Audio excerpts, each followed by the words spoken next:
Nous sommes avec Dominique Cabiot, qu'on a déjà pu entendre à l'occasion de différentes interviews sur Ramda Musique. C'est le président de l'Université ouverte. Alors Dominique, qu'est-ce que vous pensez de ce festival du livre Carolo ? C'est remarquable d'abord parce que c'est la première édition. Et donc réunir des éditeurs indépendants, autant d'auteurs, au moment où je vous parle, il y a une dizaine d'auteurs qui font des signatures. Il y a du succès, les gens sont là. Ce sont des auteurs régionaux. Franco Meggetto sort un polar qui se passe à Charleroi. Eh bien, c'est vraiment merveilleux et je pense que les éditions du Basson sont très dynamiques dans la région de Charleroi. Alors cela dit, il y a notamment Richard Laurent qui a sorti un livre intitulé Cauchemar. J'ai eu l'occasion d'interviewer et notamment dans cette interview, il met l'accent sur le syndicalisme chrétien. Dominique Cabiot connaît votre passé de syndicaliste. Alors qu'est-ce que vous avez lu ce livre ?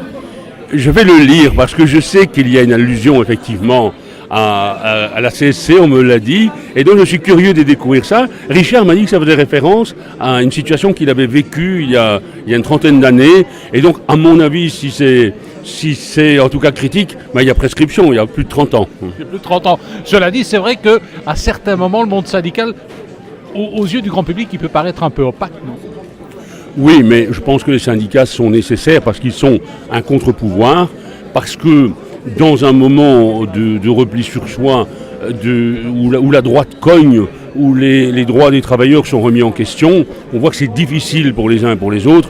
Plus que jamais, les organisations syndicales ont un rôle à jouer de défense des intérêts collectifs et individuels. Alors par exemple, il y a le Même Pas Peur, et le dernier Même Pas Peur, il y a un article, il y a déjà eu quelques articles sur ce sujet, sur l'allocation universelle. Il y a des chefs syndicaux, votre collègue Marc Goblet par exemple, qui est contre.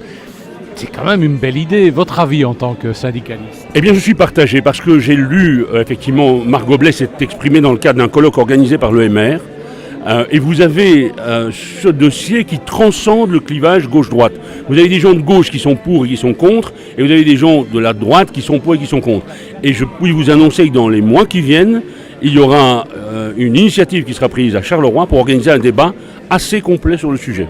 Ça vaut la peine, ça vaut la peine parce qu'en fait, par exemple, ce débat pouvait se retrouver au sein du Parlement européen. Si on avait réuni 1 million de signatures de citoyens, c'est un débat qui vaut la peine quand même d'être mis sur la table.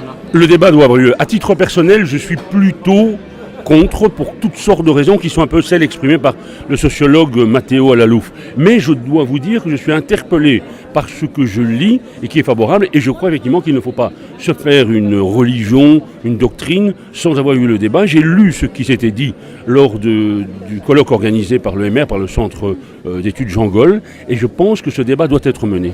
Parce que le monde du travail est quand même en complète mutation. Oui, exactement, et ça vaut pour le temps de travail, ça vaut pour plein de choses. Et l'allocation universelle, c'est une idée qui semble généreuse, mais je pense qu'elle est, enfin c'est mon idée à ce stade-ci, avant que le débat ait lieu, la fausse bonne idée, parce qu'elle enferme un certain nombre de situations. Mais je vous dis... Mais le débat est beau. Voilà, le débat doit avoir lieu. Et le débat doit avoir lieu sur un certain nombre d'autres idées où on ne doit pas rester sur des positions figées, on doit accepter de se mettre en déséquilibre par rapport à des convictions que l'on a, mais qui, compte tenu de l'évolution des situations, peuvent être remises en question. Difficile mais passionnant. C'est passionnant, mais comme tout ce qui se fait dans la région de Charleroi. Charleroi, c'est la ville qui bouge. Hier, chez Molière, plus de 250 personnes, et puis un concert dans la rue Place de la Digue. Il y avait le Wake Up, Festival du Livre aujourd'hui. Vous pouvez, juste à côté, acheter des légumes bio. Il se passe des tas de choses à Charleroi tous les jours. Merci.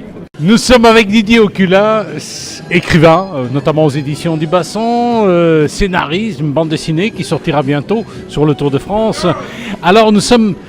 ici, pour parler du bois du Casier, il y a ce qu'on appelle la peinture murale de Charles Simkovitch, mais il y a un autre projet en cours. Oui, je dirais même qu'il y a une quinzaine d'autres projets en cours. Il se trouve que, allez, on a discuté avec Tom Aliera, qui est un pote dessinateur avec qui je réalise la bande dessinée du Tour de France et de la saga des Cafés Bozo. Et on est tous les deux très attachés aux valeurs des mineurs et les commémorations du bois du Casier. C'est quelque chose qui nous touche profondément.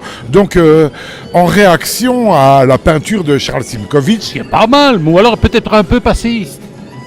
Qui est ce qu'elle est. Moi, je ne suis pas critique d'art, j'ai pas envie d'entrer dans des polémiques, mais j'avais moi le besoin, je ressentais le besoin, et Thomas aussi, de transmettre d'autres messages plus positif. Bien sûr, il y a eu la catastrophe, il y a eu les morts, il y a eu ce drame terrible qui est une véritable cicatrice dans l'histoire Carolo, mais les valeurs portées par les mineurs, ce ne sont pas des gens qui pleurent devant la grille, ce ne sont pas que des larmes, c'est la solidarité, la fraternité, c'est l'entraide, c'est la compréhension, la tolérance, et on avait vraiment envie de créer d'autres images, une autre imagerie. Et est-ce qu'on peut déjà décrire quelques images qui seront proposées? Ben, ça, c'est un petit peu trahir le travail de Thomas, mais c'est sûr que... Quelques mots.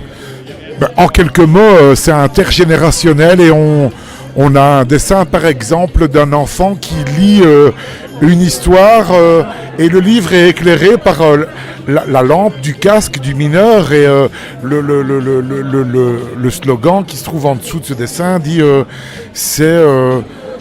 c'est mon charbon qui alimente ton imagination, c'est mon passé qui arrose ton futur. Et on voulait absolument aller vers des messages positifs pour les jeunes générations. Alors dans l'aventure, on a une chance extraordinaire, c'est qu'on a la collaboration de la Haute École Albert Jacquard de Namur, où la section infographie, où enseigne Thomas Liera d'ailleurs, participe avec énormément de spontanéité, de sensibilité et évidemment on profite de ce mouvement, on se dit on doit faire quelque chose avec ça. Donc Alors au niveau politique, vous avez eu le soutien d'une Italienne quand même qui a un peu, je dirais, du compte du fait qu'elle était italienne d'origine, Véronique Salvi. Évidemment Véro, je crois qu'il n'a pas fallu parler 3 minutes avec elle. Véro, indépendamment de ses obédiences politiques et des miennes, hein, je veux dire, c'est une personne sensible, ouverte et qui n'a jamais oublié d'où elle vient.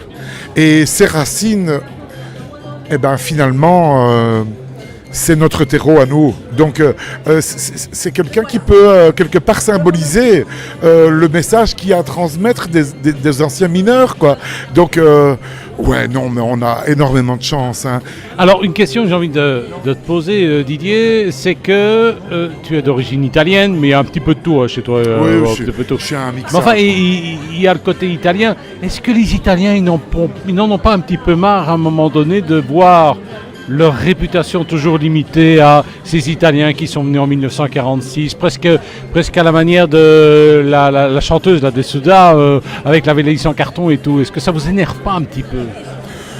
Je crois que c'est limité à un certain public, hein. Je dirais, au-delà de ça, il y a quand même énormément d'Italiens qui ont bien réussi dans la vie, hein. Et pas qu'en Belgique ou qu'en Wallonie. Oui. Enfin, ça, c'est un sujet qui divise même la communauté italienne.